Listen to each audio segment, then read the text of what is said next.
The exact code found within Fallout 4 is also found in Fallout 76. So why are fans of Bethesda Studios paying $40, $60, $100 a year just to play this rehash of an older game online? Will the same pay-to-win model be used for Starfield, or have Bethesda learned from their mistakes? To understand the situation, we must go back in time. In 1986, Christopher Weaver founded Bethesda Softworks as a division of Media Technologies Limited. In 1999, it became a subsidiary of ZeniMax Media. For the next 15 years, Bethesda Softworks self-published its games and created an identity around an in-house game development culture. In 2001, Bethesda Game Studios was created as a pure in-house game studio, and Softworks remained as a publishing utility. The successes of Bethesda were mainly due to their non-corporate style of game development, and it really showed in the Elder Scrolls and Fallout series, until the 23rd of October 2018, when the smell of corporate greed filled the air. Fans of the Fallout series felt alienated after the release of Fallout 76. What made Bethesda games so awesome was exploring, finding interesting NPCs, and questing for hours on side quests, only to get back to the main quest with powerful gear and items. Fallout 76 cannot be played without an internet connection, and some players felt that it was a solo game played around others, almost like a lazy battle royale. For an online game to have little to no interactions with other players feels quite bland. For those that enjoy PvP play, the sad reality was the same. The mechanics of dueling were wonky and easy to cheese, making for some unremarkable encounters and dull gameplay. For most fans of the post-apocalyptic RPG, Fallout 76 took the soul out of the series and inserted a bureaucratic paywall called Fallout First. Fallout First is a premium subscription that supposedly enhances the Fallout 76 experience. At the same time, players without the package don't get access to certain game features and are put at a massive disadvantage compared to pay-to-win players. Players who bought the base game felt cheated at the blatant attempt to optimize profits at the expense of the customer base. With a lack of respect for the fans, no NPCs, poor PvP, and no coherent storyline, it's no wonder Fallout 76 did not get the reception Bethesda thought it would. That being said, as of June 2023, 4 years after release, Fallout 76 has received a few free expansions and a lot of bug fixes. According to some, the game is salvageable, and Bethesda has done a decent job at fixing some previous mistakes and taking accountability for those mistakes. The question remains though, will Starfield be released in a similar manner to Fallout 76? Or will Bethesda remain true to their roots and instill the joy and wonder of questing and role-playing back into Starfield? Fans of the Elder Scrolls and Fallout series will be pleased to know that Starfield will be a single-player RPG with no online multiplayer functionality. This game is going to be huge, guys. 1,000 planets are confirmed to be explorable in-game. Using procedurally generated technology, Starfield's planets will be built as the player lands, meaning everyone will have a unique experience exploring the strange, alien locations this Microsoft exclusive will provide. The weapon and gear customization look largely improved upon from previous titles like Fallout 4 and Skyrim. And it doesn't stop there.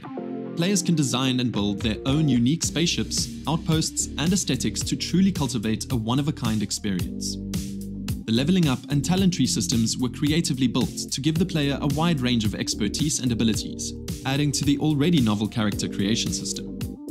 With that said, Bethesda has historically released games that are riddled with bugs, and Starfield is expected to be no exception. In a game this large and expansive with high-density areas, glitches can be expected in small doses. For us, the NPC complexity, storytelling, and combat mechanics are top priorities in terms of enjoyment factors, so a few minor glitches or bugs here and there won't totally ruin the immersive experience. If, however, a glitch were to occur that destroys the questline or completely breaks the game, Starfield will be downgraded to Cyberpunk 2077 status. That's not a good status. After 10 years, from concept to impending release, the developers at Bethesda have been toiling and burning the midnight oil to bring us, hopefully, a game that touches our hearts and immerses us in an action-packed role-playing adventure, just like Oblivion, Skyrim, and the single-player Fallout series did. Corporate greed and workforce complacency have left Bethesda Studios teetering on the edge of a massive player base exodus. Todd Howard, game director and executive producer at Bethesda, has become the face of Bethesda Studios, and is known for hyping the features of a game that are just non-existent on release.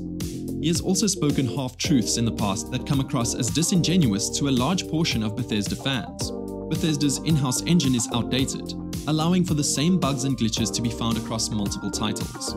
A speed glitch in Skyrim, for example, can also be performed in Fallout 4 and Fallout 76 respectively. Starfield is built on Creation Engine 2, an updated version of the previous engine used to create the previous titles. This should send alarm bells ringing about the overall playability of Starfield with previous-gen platforms and slightly outdated graphics cards upon release. Todd Howard did say in an interview that specialists from Unreal Engine 5 consulted on the building of Creation Engine 2, but that CE2 is still the in-house engine it's always been. We should expect there to be some form of carryover of bugs from CE1 to CE2. Knowing this should soften the blow when a bug is experienced in-game, but not break the overall immersion Starfield is sure to provide. Bethesda trying to monetize every little experience has and will leave a bad taste in the mouths of fans of their titles. There is hope, however.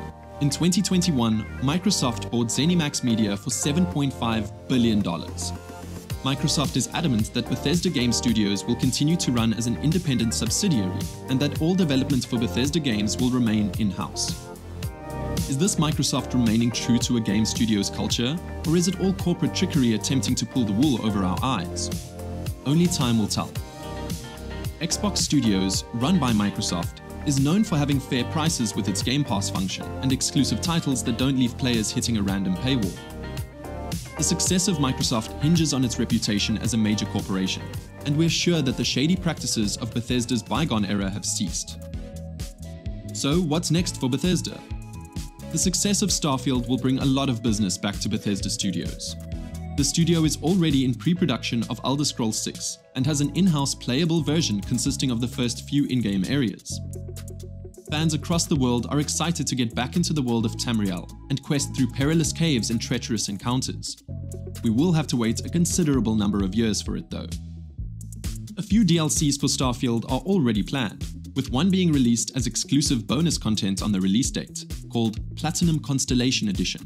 Bethesda is also releasing an expansion DLC in the months to come. Todd Howard has reiterated that Bethesda will continue to improve and add to Starfield's already expansive world. Would you like to see a public apology for the greedy behavior of Bethesda, or are you willing to let bygones be bygones? Is Starfield your most anticipated game, or are you still on the fence about it? Let us know your thoughts in the comments below. Don't forget to cross your T's and square your I's.